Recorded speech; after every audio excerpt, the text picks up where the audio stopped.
Halo guys, selamat datang di Fit Talk, tempat kita ngobrol santai tapi penuh informasi seputar dunia kesehatan, fitness, dan gaya hidup sehat. Aku di sini Hakim. Dan aku Arjun. Jadi di podcast ini kita bakal ngebahas satu topik yang sering kali dibicarakan di dunia perjiman atau di olahraga, bahkan di dunia bisnis, yaitu kreatin. Ya, tahu jangan gue mikirin ini cuma soal suplemen otot gede. Faktanya kreatin punya manfaat yang jauh lebih luas daripada itu. Kita di sini bakal bongkar semuanya, fungsi-fungsinya, efeknya dari kreatin, dan bahkan sampai mitos-mitosnya. Kita akan bahas di sini semuanya, kita akan bakal bongkar sebenarnya. Tenang aja, semua yang akan bahas kita hari ini didukung dari riset ilmiah dan jurnal-jurnal terpercaya. Jadi bukan cuma kata-katanya aja. Kita bakal podcast santai-santai aja sambil minum-minum, sambil ngopi-ngopi, dan kita bakal memberikan wawasan dan terbuka untuk pikiran kalian. Jadi sebelum kita membahas manfaat dari kreatin, kita harus tahu dulu nih, apa sih itu kreatin? Jadi di sini bakal Hakim jelaskan. Ya Hakim. Ya. Nah, kreatin itu adalah senyawa alami yang sebenarnya ada di tubuh kita, khususnya di otot dan di otak. Tubuh kita memproduksi kreatin dari 3 asam amino utama, yaitu arginin, glisin, dan metionin.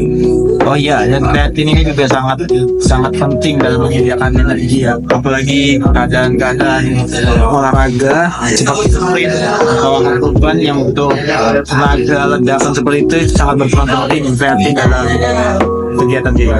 Ya, benar banget. Secara ilmiah, kreatin itu membantu pembentukan ATP, yaitu sumber energi utama sel. Nah, nggak heran kalau atlet dalam penggiat fitness sering pakai kreatin untuk meningkatkan performa mereka. Tapi di tubuh kita ini cuma bisa memproduksi 1-2 gram kreatin aja. Tapi kita juga bisa nih dapetin kreatin tidak hanya dari tubuh kita tapi dari makanan. Biasanya itu 5 gram dari 1 kilo daging. Atau kita juga bisa beli suplemen yang sudah menyediakan sebuah kreatin dalam jumlah tertentu. Tapi itu jumlahnya terbatas tuh. Ya. Nah, di sini suplemen kreatin mulai berperan. Kreatin monohidrat misalnya adalah bentuk paling umum dan terbukti secara ilmiah paling efektif dan aman digunakan. Tadi juga dapat jurnal nih. Tadi dapat jurnal dari yang berjudul International Society of Sport Nutrition tahun 2017. Jadi kreatin monohidrat itu adalah salah satu suplemen paling banyak yang diteliti dan punya profil keamanan yang sangat baik bahkan untuk penggunaan jangka panjang. Jadi intinya tuh kreatin itu bukan zat aneh atau sintetis yang bahaya. Nah, itu tuh bagian alami dari sistem energi tubuh kita yang bisa ditingkatkan melalui suplementasi, terutama kalau kamu aktif secara fisik. Dan manfaatnya juga bukan buat untuk atlet profesional, tapi juga dirasakan oleh kita semua, bahkan yang pemula-pemula juga, tapi harus rutin, termasuk yang fokus ke kesehatan otak dan pemulihan. Tapi itu nanti kita bakal bahas selanjutnya ya. Oke, sekarang kita masuk ke bagian yang paling sering dikaitkan sama kreatin, yaitu performa fisik. Ya, jadi kreatin ini sudah jadi andalan ya di dalam dunia olahraga karena emang bisa ngasih dorongan ekstra, apalagi ketika di kegiatan atau aktivitas yang tinggi seperti angkat beban atau sprint dan lain-lain. Ya, seperti itu. Oke. Nah, secara ilmiah kreatin itu membantu tubuh kita untuk kembali ATP, jadi sumber energi utama dalam sel. Ketika kita olahraga berat, ATP kita tuh cepat banget habis gitu. Nah, kreatin ini semacam booster lah buat mempercepat regenerasi ATP kita. Makanya banyak sekali penelitian yang menunjukkan bahwa suplementasi kreatin itu bisa meningkatkan kekuatan otot dan daya tahan tubuh dalam latihan yang intensif atau berat. Nah, contohnya di sini ada studi dari Rawson dan Volek di tahun 2003 menunjukkan bahwa kreatin bisa meningkatkan kekuatan hingga 8%. Nah, dan performa maksimal sampai 14%. Angka yang cukup signifikan apalagi buat atlet atau yang lagi bulking. Bahkan bukan cuma untuk laki-laki loh. Penelitian juga menemukan efek positif kreatin pada wanita, terutama dalam peningkatan massa otot tanpa lemak. Ada lagi nih, satu hal yang menarik, kreatin juga bisa mempercepat pemulihan setelah latihan. Studi lain dari Santos di tahun 2004 menunjukkan bahwa kreatin membantu mengurangi kerusakan otot dan peradangan setelah sesi latihan berat. Jadi kreatin ini bukan cuma untuk buat kuat aja, tapi bahkan juga membantu pemulihan setelah olahraga atau recovery. Jadi efisien banget kan? Banget. Dan karena kreatin bantu mempertahankan intensitas latihan kita, yang sejangka panjang itu lebih maksimal. Bisa dibilang kreatin itu bukan cheat, tapi kayak alat bantu kayak legal dan terbukti gitu. Nah, benar banget tuh teman-teman. Jadi bagi teman-teman yang merasa mentok pas latihan atau capek tapi belum capai nih target latihannya, bisa banget tuh kreatin dicobain karena bakal banget nambahin power buat latihan kalian. Ya, tapi ya asal dibarengi sama latihan, konsisten dan pola makannya oke. Yang berharap kreatin kerja sendiri. Oke, tadi kita sudah bahas kreatin untuk performa fisik ya. Tapi dari kreatin sendiri itu tidak hanya bantu performa fisik loh, tapi juga bisa membantu atau meningkatkan kesehatan dari otak. Oke, benar tuh. Banyak orang mikir bahwa kreatin tuh cuma buat otot doang. Tapi enggak tuh. Padahal otak kita juga sangat membutuhkan energi, bahkan lebih dari otot kita. Fakta menarik kan? Faktanya itu otak hanya 2% dari berat badan kita, tapi dari 2% itu bisa menggunakan 20% dari stamina di dalam tubuh kita secara keseluruhan loh. Ya, betul. Nah, kreatin berperan sebagai sistem energi otak, terutama dalam batu proses regenerasi ATP bisa sasaran. Jadi ketika ada kreatin di otak cukup, fungsi kognitif juga bisa berjalan lebih optimal.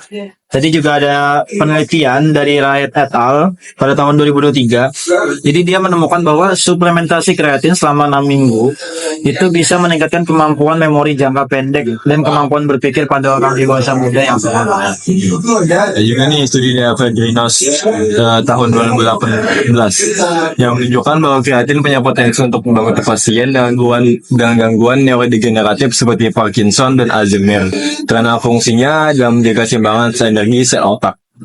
Jadi situasi seperti stres yang tinggi atau lagi ujian atau kalian pulang kerja terlalu malam sehingga kurang tidur, kreatin juga bisa membantu menjaga performa otak kalian loh. Jadi agar bisa tetap fokus dan gak gampang lelah secara kognitif. Nah, jadi selain bantu angkat beban di gym, kreatin tuh bantu juga otak kita buat angkat beban pikiran ya. Iya, tapi beneran gak beneran. Ini bukan jargon ya, bukan jargon. Jadi keseimbangan fisik dan mental itu bisa lebih terjaga kalau energi otak juga terjaga atau didukung dengan baik tadi seperti tadi dengan kreatin. Saya perlu dicatat nih, dosis dan kebutuhan kreatin untuk efek kognitif bisa sedikit berbeda dari yang untuk latihan dan tak penting konsultasi ke ahli gizi atau dokter dulu. Yang pasti makin jelas ya kalau kreatin itu sendiri bukan cuma buat atlet, tapi bisa juga buat kita semua, buat cewek atau cowok, pemula ataupun yang sudah mulai, itu bisa mendukung produktivitas dan fungsi otak kita sehari-hari. Betul. Nah, setelah tahu manfaatnya buat semua fisik dan otak, sekarang kita masuk ke ranah yang lebih serius nih. Tapi gak kalah menarik, yaitu kreatin dalam konteks medis. Ya, benar banget tuh.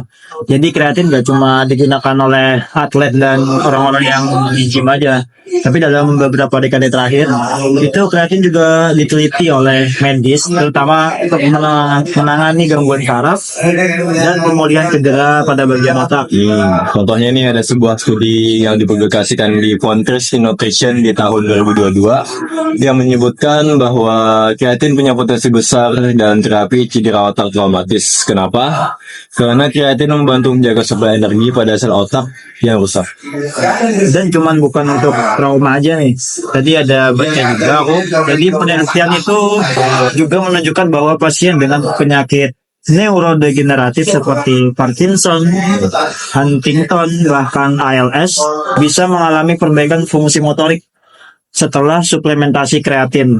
Meski tentu masih dibutuhkan studi lanjutan. Jadi kreatin tuh juga berperan penting ya. Terus ada juga nih studi lagi yang menarik dari Australia yang meneliti potensi kreatin dalam menurunkan kesehatan otak janin selama kehamilan. Nah, dalam kasus kehamilan resiko tinggi, kreatin mungkin bisa membantu mengurangi kerusakan otak pada bayi yang baru lahir akibat kekurangan oksigen. Dan bukan cuma otak. Kreatin juga punya potensi untuk mendukung pasien dengan kondisi otot yang lemah atau penyakit langka seperti muscular dystrophy. Karena kreatin itu juga bisa meningkatkan cadangan energi pada sel-sel mereka ya. mereka ya. Iya dong, karena semua penggunaan ini harus dilakukan di bawah pengawasan medis ya. Tapi di sini kita bisa lihat, kreatin bukan sekedar suplemen buat nge-gym. Ini juga potensi besar sebagai terapi pendukung di bidang kesehatan. Bener tuh. Jadi makin jelas ya. Jadi kreatin itu bisa menjadi jembatan antara dunia fitness Dan dia medis. medis. Ya, betul sekali tuh. Dan masa depan risetnya juga masih sangat-sangat terbuka. Dan siapa tahu kan, atau kayak 5-10 tahun lagi, kreatin jadi bagian dari terapi rutin di rumah sakit. Ngeri banget tuh buat diikutin. Oke, sekarang kita bakal masuk nih ke bagian yang cukup penting, yang sering banget ditanyakan sama orang-orang di gym atau bahkan mungkin pemula-pemula ya. Pemula tuh yang sering kayak mau konsumsi suplemen gitu, tapi nggak tahu harus mulai dari mana. Gimana sih caranya pakai kreatin benar, aman nggak gitu? Ya, kayak Nah, gitu. Sering banget ditanyakan. di sini ini bagian paling krusial sih sebenarnya. Banyak yang pengen konsumsi kreatin tapi ragu karena efek sampingnya. Padahal kalau dipakai dengan dosis yang tepat, kreatin itu termasuk suplemen yang sangat aman. Jadi untuk konsumsi kreatin itu ada tahap-tahapannya juga. Ada 2 tahapan. Yang pertama itu ada fase loading Dan fase yang kedua, maintenance. Nah, terus di fase loading itu biasanya kamu konsumsi sekitar 20 gram per hari selama 5-7 hari. Nah, itu dibagi dari 4 dosis. Misalnya 5 gram di pagi hari, terus di siang hari, terus di sore hari, dan di malam hari. Jadi setelah fase loading sudah seminggu, itu baru bisa masuk ke fase maintenance. Dimana fase maintenance itu cuma cukup mengonsumsi 3-5 gram aja per harinya. Itu untuk mempertahankan kadar kreatin yang ada di otot. Sebenarnya kalau kamu mau skip fase loading, dia bisa langsung aja konsumsi 3-5 gram per hari sama kayak kata Arjun tadi. Tapi peningkatan kadar kreatin di ototnya akan lebih lambat tuh, sekitar 3-4 minggu baru maksimal. Ya, boleh-boleh aja nggak pakai fase loading, tapi kan di dalam tubuh itu atau bakal lama banget untuk memenuhi jumlah kreatin yang dalam Maksimal pokoknya gitu. Dan adanya fase loading itu juga untuk keamanan tuh. Jadi di jurnal International Society of Sport Nutrition pada tahun 2017 itu menegaskan bahwa kreatin monohydrate aman digunakan jangka panjang, bahkan sampai 5 tahun. Bahkan tanpa efek samping loh, negatif pada ginjal atau hati, sistem kardiovaskular juga pada individu-individunya. Tapi tetap kreatin hanya disarankan untuk orang yang sehat secara medis. Kalau kamu punya masalah kayak masalah di ginjal, sebaiknya konsultasi ke dokter dulu. Bener tuh. Jadi kreatin tuh untuk yang sehat, kalau ada penyakit dalam atau bagaimana itu mending ditanyakan dulu pada dokter. Tanyakan dulu dokter.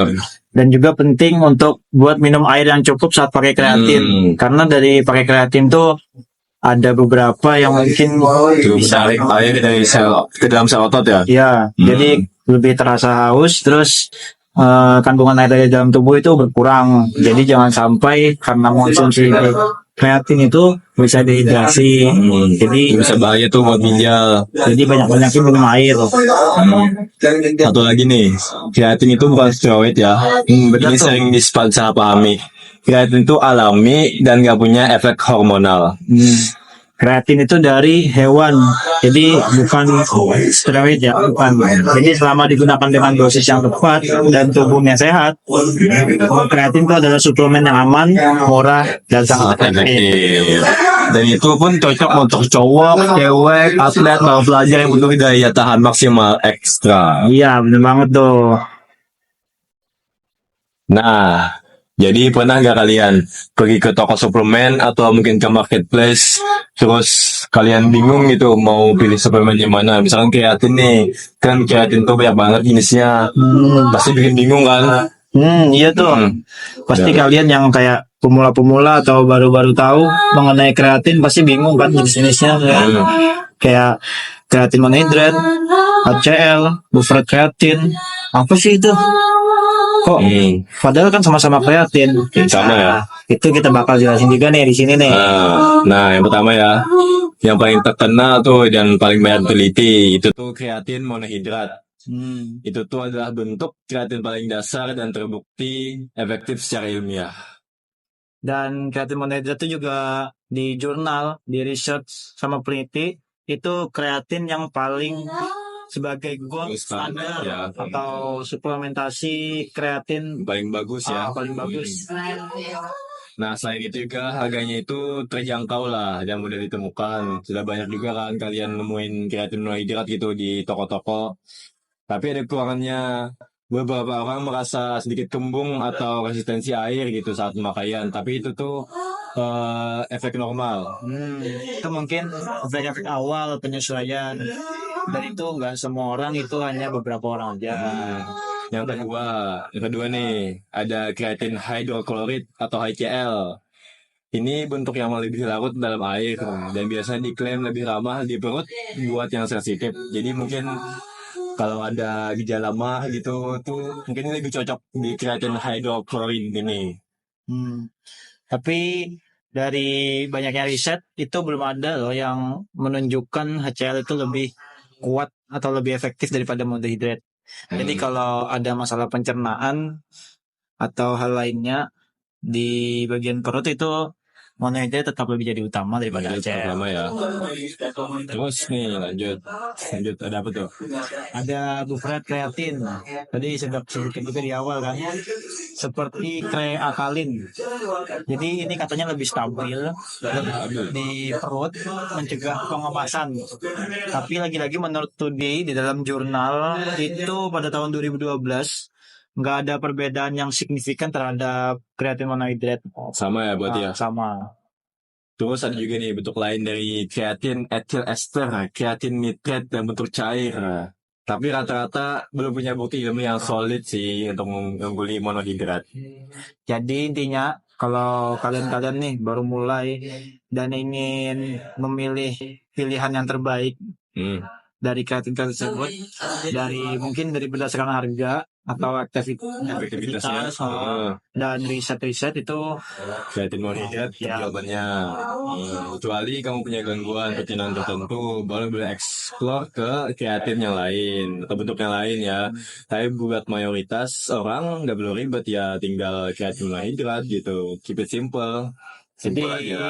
Jadi kreatin monohidrat ini jadi pilihan pertama ya, pilihan prioritaskan dulu kreatin monohidrat, baru yang lain gitu. Pilihan standar. Jadi kalau mungkin ada gejala mengenai kreatin dari monohidrat, mungkin bisa konsul ke dokter dulu ya. Iya betul.